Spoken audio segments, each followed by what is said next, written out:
Hello, everyone. I'm Sarah. I'm the librarian at the Ashurbanipal Library of the Assyrian Cultural Foundation. Thank you for joining us for the second lecture in our Nabu Circle Lecture Series presentation entitled Rediscovering Assyria. I'm very happy to introduce our speaker, Dr. Amy Gansell, who is an associate professor of art history in the Department of Art and Design at St. John's University in Queens, New York. Dr. Amy Gansell earned her doctorate's degree in ancient Near Eastern art from Harvard University. Following an internship at the Metropolitan Museum of Art, she worked on the Royal Tombs of Ur traveling exhibition at Harvard Art Museums, later contributing entries to Harvard's Byzantine Woman Exhibition Catalog, an ancient bronze catalog. From 2008 to 2010, she served at the U.S. Department of State as the Associate Coordinator for Iraqi and Afghan Cultural Heritage, working on projects to restore and build professional capacity at the Afghan National Museum, the National Museum of Iraq, and the site of Babylon in Iraq. She gained substantial archaeological experience at sites in the US, France, Tunisia, Crete, Syria, and Turkey, where she was head registrar at the site of Tel Achana. Previously a postdoctoral fellow at Emory University's Bill and Carol Fox Center for Humanistic Inquiry, Dr. Gansell has been rewarded with grants from the National Endowment for the Humanities and the American Academic Research Institute in Iraq. Her scholarly essays have appeared in prestigious international journals, including the Cambridge Archaeological Journal and the Journal of Archaeological Science. Currently, she is working on the release of her book on the beauty and material culture of ancient Mesopotamian queens.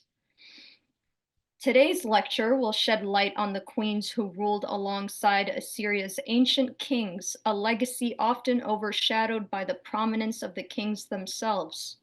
We focus on the queens of Nimrud's Northwest Palace because it is here that Iraqi archaeologists discovered their royal tombs.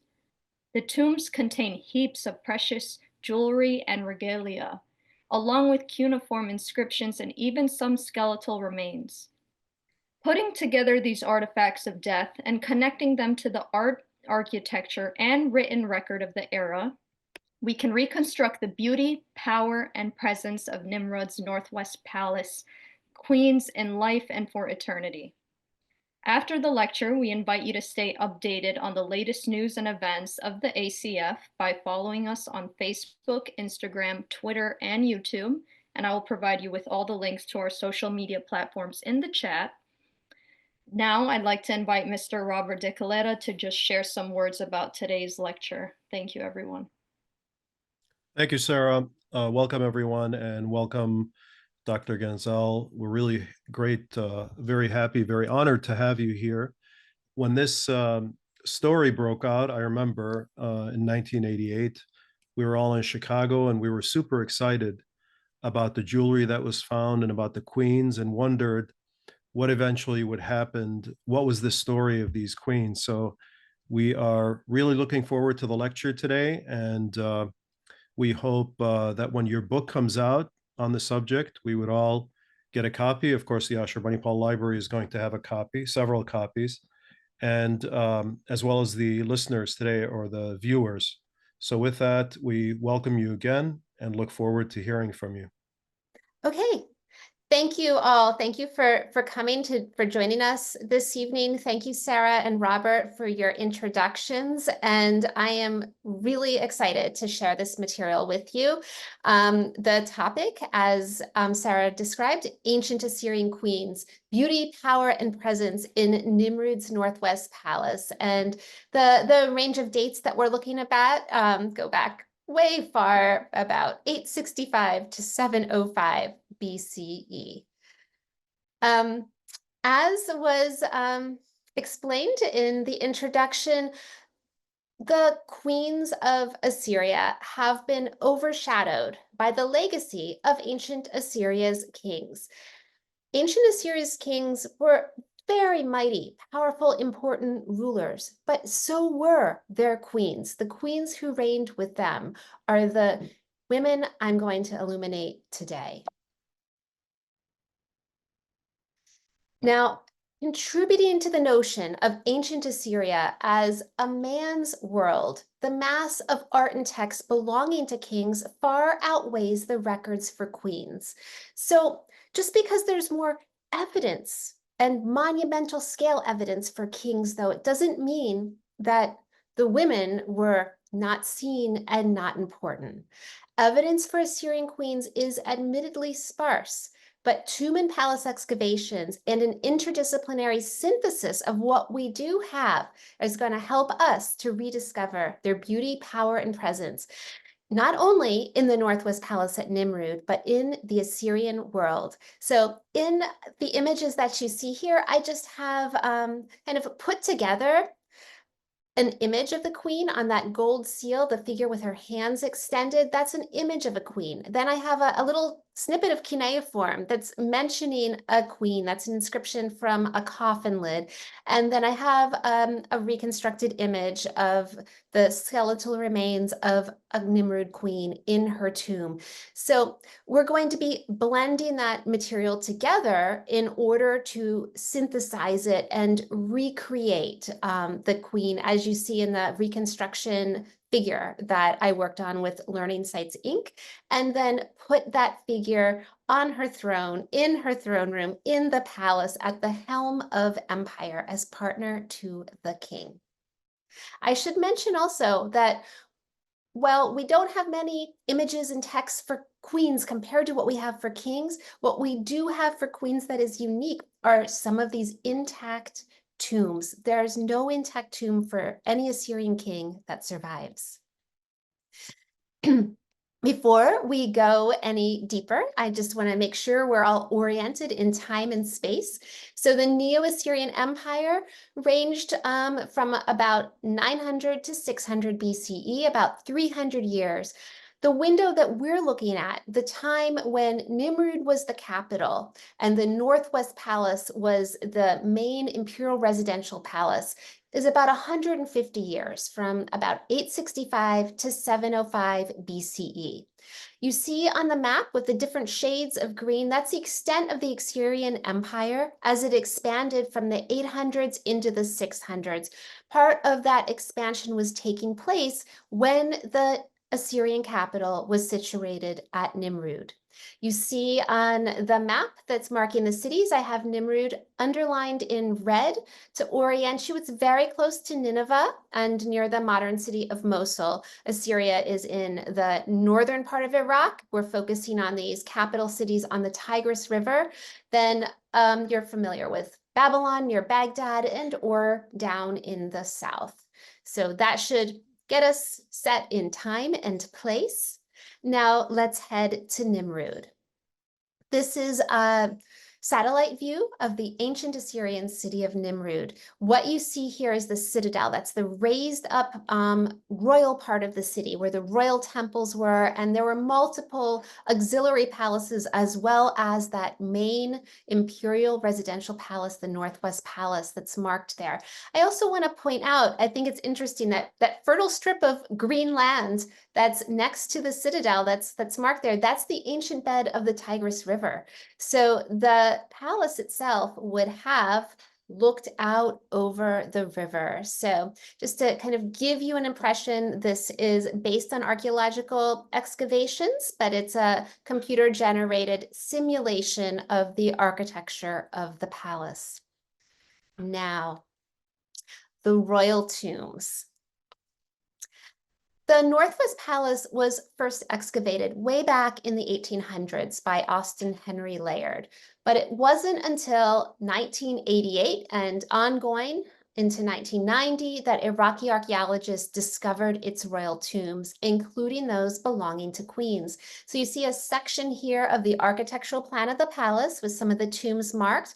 And I'd also like to call out the head excavator, Mahmud Hussein, who was at the on site and running the excavations when these tombs were found. And he subsequently published the catalog first in Arabic in 2000 and in 2016 in English of the finds from the tomb. So you see him as he is pictured with that blurb on the back cover of that book. And it's written small, so I will just emphasize that it says there, after the deliberate destruction of the palace in 2015, this book, that's Hussein's book, serves as a record of the tombs.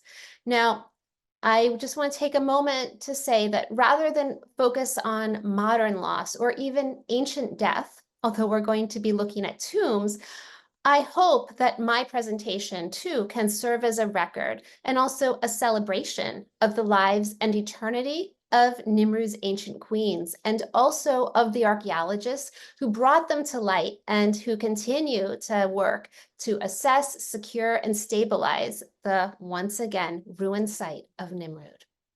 Now, the tombs. When we say the tombs are beneath the palace, they're actually accessible from the palace rooms themselves. So this is just an example. This is tomb 3 from room 57. And I've numbered our kind of exploration here, 1, 2, 3, and 4. So what you see in square number 1 is a plan of the palace room itself, where you see there's a hole in the floor. It would have been covered with a slab, presumably, that could have been moved. So then you would have an access down into a shaft that you see in number 2 that has little stairs in it that went down to an anteroom that was in front of the tomb chamber. Now, if you look at this photo of number 2, you can see the stairs, they're very steep, and there's a small square that's kind of leaning up against the wall. That's a cuneiform tablet. It's a tablet that announces whose tomb it is, a queen's tomb, and it also curses intruders. So if you were going down there to leave an offering for the queen, that would be okay. But if you were going down there to do any harm, there are curses in store for you. So let's go forth with all positive means here to enter the queen's tombs. So number 3 is the underground space that's vaulted that you would have walked into to come forward to the tomb's burial. The room in front was an antechamber, and here probably rituals were performed and offerings were left. The door would have been sealed, but it's open here so we can look in to see the sarcophagus, which was embedded in the ground. And then in photo number 4, you see the lid of the sarcophagus itself. In this particular tomb of the queen, the body was no longer there. The sarcophagus had been looted. However, there were other bodies and remains out in that antechamber. Just to give you a sense, there are 4 of these major architectural tombs beneath the palace. Some of them belong to unidentified individuals who I suspect were probably also queens, and others you see here have inscriptions in them or have objects in them that are inscribed that were found in the coffins with the bones, naming the queens. So we have a queen who went by the name of Yaba and Banitu. We have another queen, Atalia, who was buried with her. Then we have tomb 3, that's what we were just looking at. It belonged to Queen Mullissu-mukannišat-Ninua, but her body wasn't there. Her name was on the inscriptions, her name was written on the sarcophagus lid, but the body and her belongings were gone.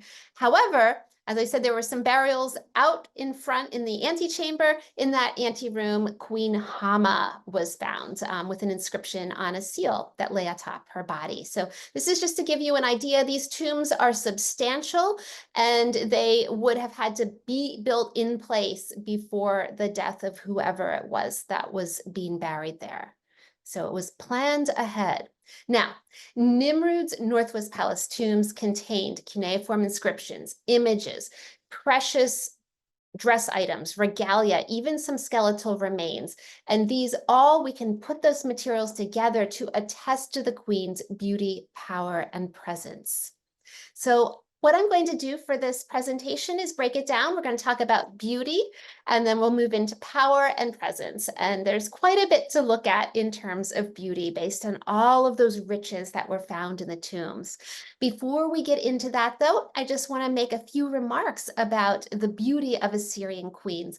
The Assyrian queens, from the research I have done, seem to have embodied the ideal of feminine beauty. Now, they were counterparts to the king. The counterpart would have been an ideal of masculinity, but the queen, as his in parallel, was the ideal of feminine beauty.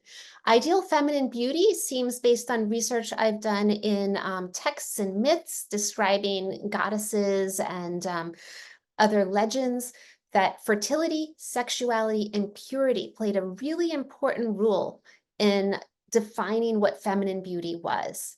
I also would mention that Queen Yaba, Banitu. Yaba is probably a foreign name, a Levantine name, and Banitu is the Assyrian version of it. Now, there are debates on that, but both of those names translate to well-formed or beautiful. So you have Queen Beautiful.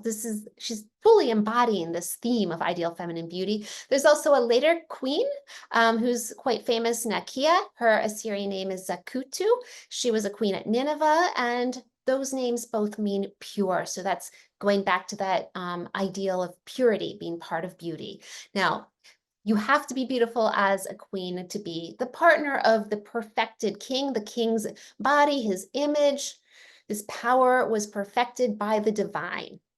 Now, you're also going to be, who's your role model as the queen? Your beauty role model is a goddess. So you're going to be beautiful like a goddess. And like a goddess is to a god, the queen is to the king. So there are so many artifacts excavated from the Northwest Palace Queen's tombs. You see boxes of them here, and I say, mirror, mirror, do tell us, what did the Assyrian queens look like? How were they beautiful? Not were they beautiful, but how? How did this material put together an outfit, a dress, an image, a body to create that ideal of beauty? And as you see, yes, indeed, there were mirrors buried with the queens as well. The beauty of the queen, I'll also emphasize, was not just based on appearance. Well, for one thing, it was just like in modern cultures, a concept of being beautiful on the inside as well as on the outside, and having those ideals of fertility and sexuality and purity on the inside, as well as expressed, such as you see in these flowers and dangling groups of grapes here. The presence of that fruiting vine, the fertility of it, is worn on the body. Whether or not the body itself was, let's say, biologically fertile at that moment, the idea of it is eternally worn in the tomb as it was in life. So something to keep in mind there. Now, getting back to that multisensory effect, imagine that the grapes I'm showing you here, that's a close-up from a headdress. So those grapes would have dangled and swished and moved as the fabrics of the garments would have, as anklets and bracelets might have clicked and clacked, and beads would have bumped together and tinkled. As the queen is moving through space, she is making a sound, a beautiful sound of her approach and of her jewelry, of the wealth that she's wearing. There are also various vessels that were found that are cosmetic vessels and things that would have probably held aromatics and oils and ointments that you could have used to put aromatics on the body, and maybe even aromatics in the hair. So there'd be whiffs of pleasing scent surrounding the body of these queens. You also see so much of the jewelry is gold. That is certainly a display of wealth, but it's also a display of luminance, of radiance, something that in ancient Assyrian is called melamu, and it's associated with the divine. It's so bright, you're in awe of the shine. So you have this queen approaching in a golden glow. dressed in death as in life. So one question a lot of people bring up is, well, all of these things in the tombs, how do we know they really wore them? Might this have been some special costume that they were buried in? What did they wear in daily life? Well, the daily life that we can speak of is a ceremonial life, is a ritual life, is a life of being present as the queen, not your personal presence, but the presence of queenship. So you're going to be dressed in queenship, just as you were buried in queenship. And we do have some images of queens. The one that I'm showing you here is a bit later, but there's a continuity in the tradition of queenly dress. And we see here examples of a kind of lunate earring that has little pendants around it. And so many of the pieces from the Nimrud tombs have that similar design of the moon-shaped crescent with the pendants, the round pendants coming off of it. And again, just think those would have clinked as she turned her head. Many of them are in the form of buds and fruits as well. We also have some similarities between just this image I'm showing you here and necklace types that were found in the tomb, especially with these round medallions. Another example is the bracelet. You have examples of pomade and rosette bracelets, as well as anklets. Everything was worn in pairs, not just earrings, but your bracelets and your anklets. Women were symmetrically dressed from head to toe. Some of them too, you can see, are very heavy and weighty. This, again, it would have been a display of wealth and of power to be able to carry the weight of those gems and gold. This is an example of a type of jewelry that's never depicted in the examples we have of Assyrian art. They're rings, and there were enough rings found in, and they're of different sizes too for the different figures. These rings from the tombs tell us that they were wearing rings on every finger. So you're going to have 10 matching rings of different sizes going onto the fingers, coming from one kit as part of one, not just putting on a ring, you're putting your rings on and symmetrically dressing every one of your fingers. So you just see a few of the examples that are preserved, but that we don't see in art. So we're finding things in the tombs that we don't have any other record of, how they were worn. And of course, the queens had their headdresses. They have 3 grand examples here of gold headdresses that were buried with these royal women. And then we do have a match of this diadem with a streamer that goes down the back that's on a seal that we'll talk about in a moment, that's inscribed as belonging to Queen Hama. So we can feel assured that this diadem was part of the official wear of a queen and a demonstration of her beauty, as well as her power, and a demonstration is her presence. Now you might ask, what about those other headdresses? We don't have matches for them. Were they really queen's headdresses? And they're so substantial. They are larger than a regular size skull. So that means they're outsized. Maybe they had on wigs or padding underneath them.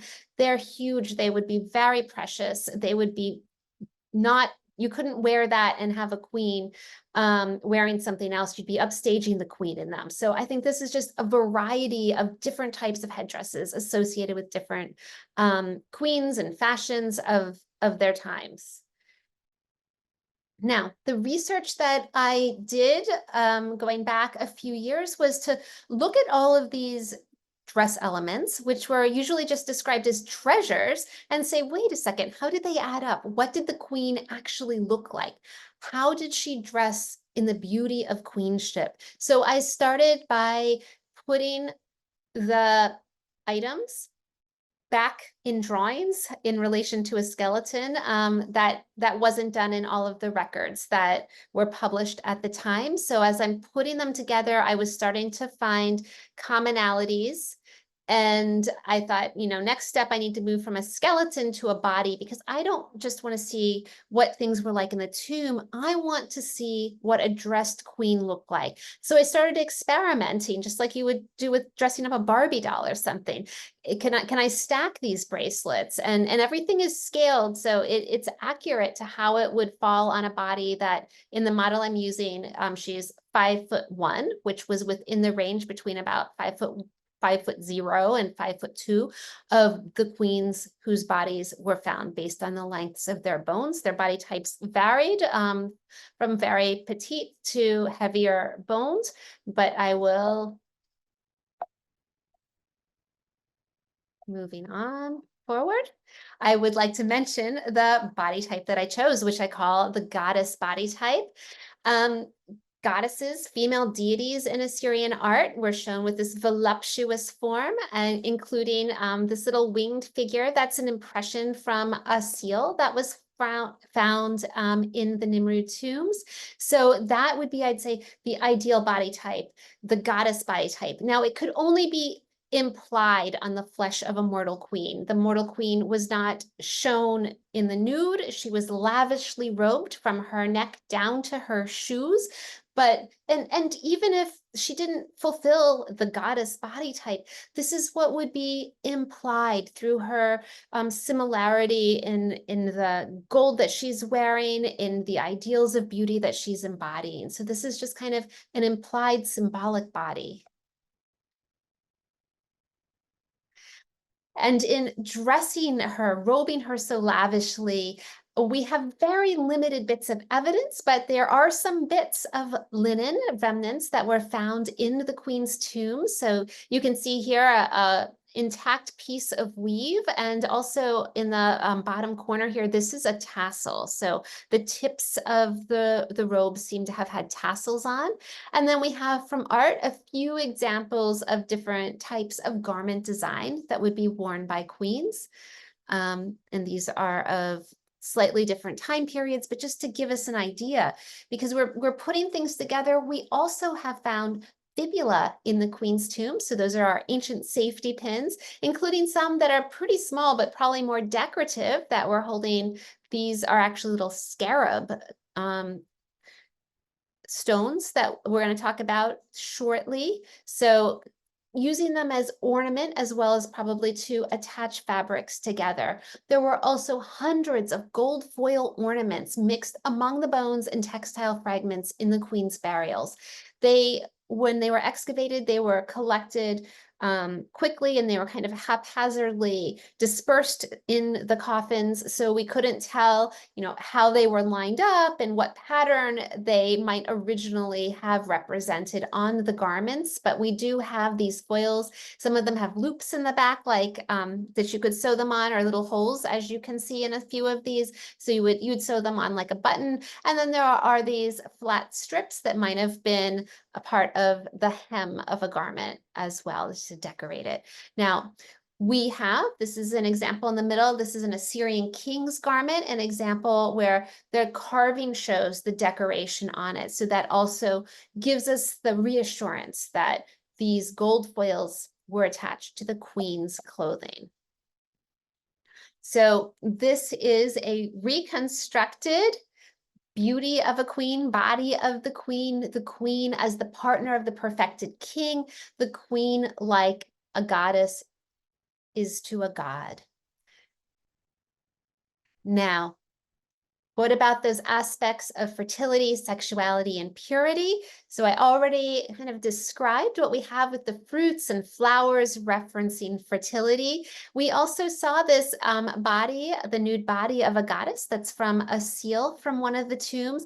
Most interestingly, that is a stamp seal, and the stamper itself is in the shape of a cow, and cows were strongly associated with fertility, both agriculturally and in myth. They were associated with a fertile goddess. So that's a seal that probably belonged to an Assyrian queen, and she's marking that image, and in marking it, she might even imply that fertile ideal body type that, you know, she's robed in, you don't see her body, but this is the ideal of beauty that she's carrying forth. You also, if you're looking at that thing in the middle, that's the only picture available of it. It's a bit grainy, but it is a sex scene. And a few of those little plaques were buried with one of the unidentified bodies that I believe to probably have been that of a queen. So you're burying her, and this was a more mature woman that was in that coffin. So you might be burying her with this eternal sense of sexuality as well as fertility. Then, of course, purity. All of these things can and must coexist because a queen is in contact with the divine. She must approach the gods and goddesses and be pure in order to do so. She also cannot receive the blessing of the divine that she needs to rule unless she herself is pure. So you see here a figure, a queen figure approaching a goddess in the sense of her purity. I think that seal is a good transition for us to move on to talk about power. Power in Assyria was divinely invested. So the gods, the goddesses gave the powers to the mortals to be able to rule. Power was also administratively enacted. There were procedures and offices and different people with different realms of authority and delegation. So queenship itself was an appointed office. Power was performed through dress, through regalia, and through action. So power dressing, I think for queens, we can start with thinking about those headdresses. You would know you're meeting a powerful figure. You know that you see a powerful figure approaching you if you see a headdress like this. And again, we have that headdress with the band on the back that we see on this queen figure on the seal. Moving on to the seal itself, I want to point out some of the details. Of course, the mortal queen figure is approaching a very powerful looking goddess who is probably imbuing her with power. We also have behind the goddess, it's not an aspect of her, it's a marker of the office of queenship. A lot of research has been done on this, and the scorpion motif seems to be the symbol of the Assyrian queen. So a scorpion is very powerful, and something in particular that the scorpion does in nature is that it carries its babies on its back, and it will sting and strike and paralyze anybody who tries to harm its offspring. Now, the queen, as the producer of the next king, would have the power, she's invested with the power to produce, to regenerate the empire and its rulers, but also to protect them like the mighty female scorpion. So this is the seal itself, and you see the inscription goes around the outside of it. It says Hama, Queen of Shalmaneser, and this was found in the coffin on the body. What's interesting is that the inscription goes around the side, so when you would stamp the seal, you wouldn't see that inscription, but you would still know it's the seal of the queen. That's the stamp of her authority. And that's not the only seal that was found in the Nimrud tombs. We saw the cow seal before, and here are a few other examples. So these royal women were invested with the power to use seals.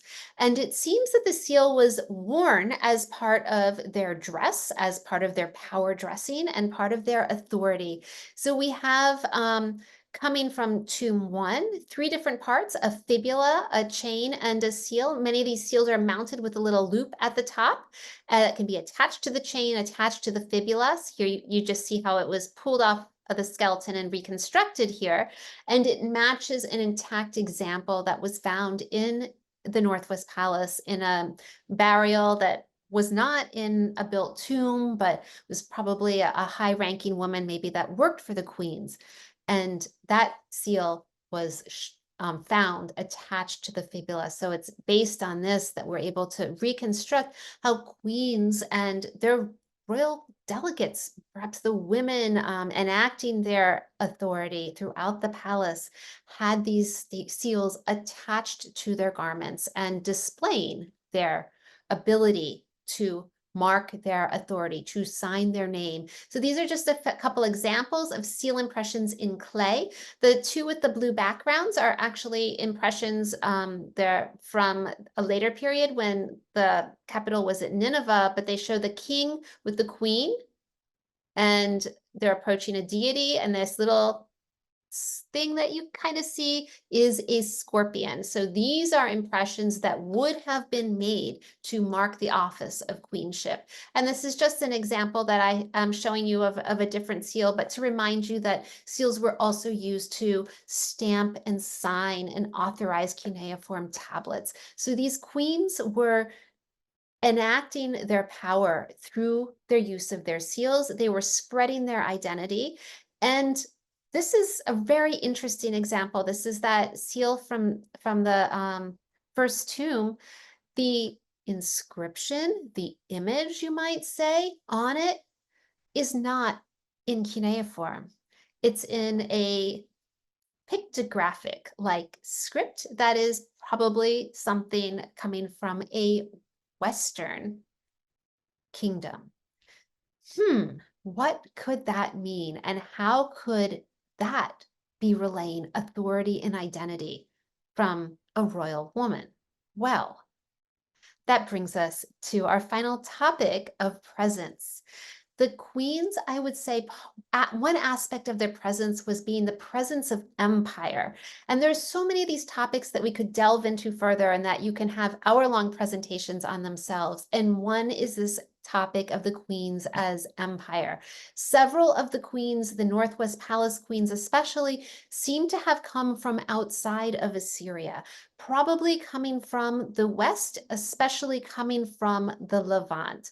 Some of the materials in the tombs, such as I showed you the fibula that has the scarabs, they may be Egyptian scarabs, they could be Levantine copies, imitations of Egyptian scarabs, or would have just been recognized as Levantine goodies. Something like that that's being worn on the dress and buried with an Assyrian queen is saying something about Assyria. It's not saying that she's not Assyrian.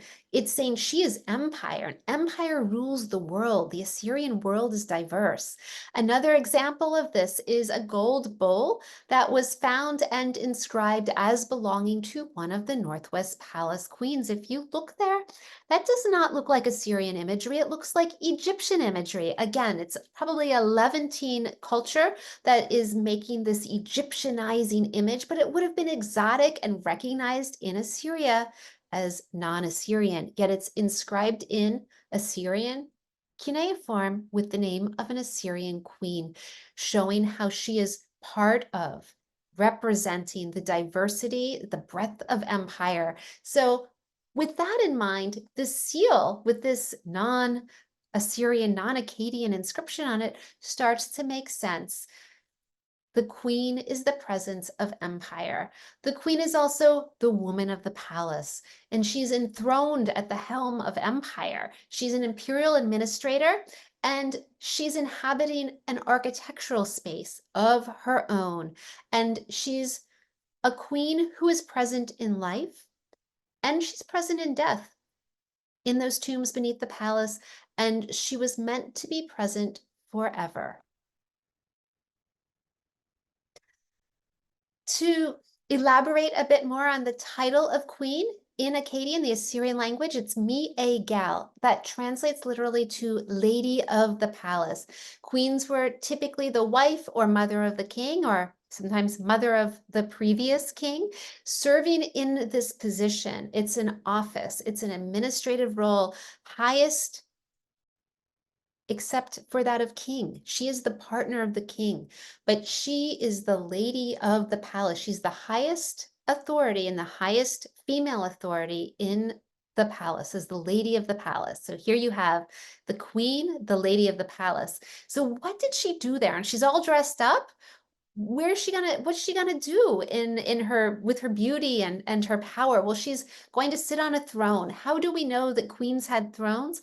Well, from some of their tomb inscriptions, they refer to the queen's throne, saying, whoever in the future beat a queen who sits on the throne, or a palace lady, or whoever removes my throne from before the shades of the dead. They're talking about thrones as part of the identity of a queen. So we know that they had thrones. This is a reconstruction simulation of what a throne, probably of the time of the Northwest Palace, would have looked like. It's based on a throne depicted in artwork that is shown with the Assyrian king. But let's say that's a throne the queen could have sat on. She could have sat there certainly to receive audiences, to conduct business, and to use that seal to make her mark of authority. Where in the palace would this have been? Well, in the southern sector of the palace, in the area where the queen's tombs were located, was also a large suite that multiple archaeologists have concluded must have been the queen's suite. Other suites in the palace are definitely identified as belonging to the king. They have images of the king with a throne dais in front of it, making it pretty clear that he was sitting there. In this suite, it's differently decorated. It was covered in wall paintings that unfortunately don't survive. But it was also set back on this courtyard. AJ, on the other side of it was what seems to be the personal suite of the king. So she is again in parallel, in communication, in quick access to the king, but protected, not hidden away in a harem, but in a internal safe position where she was nonetheless accessible, could have been seen, could have visited, and could have had mobility to move about the palace herself. So this is the suite that we're looking at. And this is an imaginary reconstruction of what that dressed queen might have looked like, sitting on a throne here with a brazier in front of her. If you go back, this kind of rectangle with the crisscross marks in it is where there was evidence for a brazier that was on wheels that could have been rolled back and forth in front of a throne in that room that we believe is associated with the queen herself. So we've included that in the reconstruction. And even if we have to imagine it, I think that's a place to start for us all to start to give the queen back her power and her presence in the palace. Now, remember that the dead were part of palace life. This is from Tomb 1. You can see here these stairs are very well intact. Going down beneath the floors of the palace, there was access to those tomb antechambers. Offerings were regularly made to feed the dead. In another one of the tombs, the room above the tomb in the palace had a pipe that stuck up above the top of the tomb itself. Probably the living poured libations, liquid offerings down that pipe. Some of the inscriptions that come from the tombs talk about, be sure to feed, to anoint, requesting offerings. So the dead and living were in contact. The dead were present as part of palace life. The queen was a presence. She was a visible part of palace life and an eternal presence in her tomb beneath the palace. There she was dressed in order to always be protected, to never lose her identity as queen, and to enter the netherworld, the afterlife, the rank and in the image of queen, where she would reign forever. Her dress is not just her jewels, her dress is her queenship, and it entailed politics, religion, beauty, and the fertility and future of the empire. It was the embodiment of the ideal feminine as the counterpoint to the king, the ideal masculine. Some final thoughts that I leave you with. Putting together these artifacts of death and connecting them to art, architecture, the written record of the era, we can reconstruct the beauty, power, and presence of Nimrud's Northwest Palace queens in life and I believe for eternity. There are so many questions that we don't have answers to, but I think it does more justice to ancient culture and to women in ancient history especially to ask these questions and to puzzle through them and even to use our imagination for a stretch than to just say, we don't know. If we just said we don't know to all of our questions about queens, pretty soon we'd be left talking just about the kings, and the story of the Assyrian world would remain the story of a man's world. Thank you.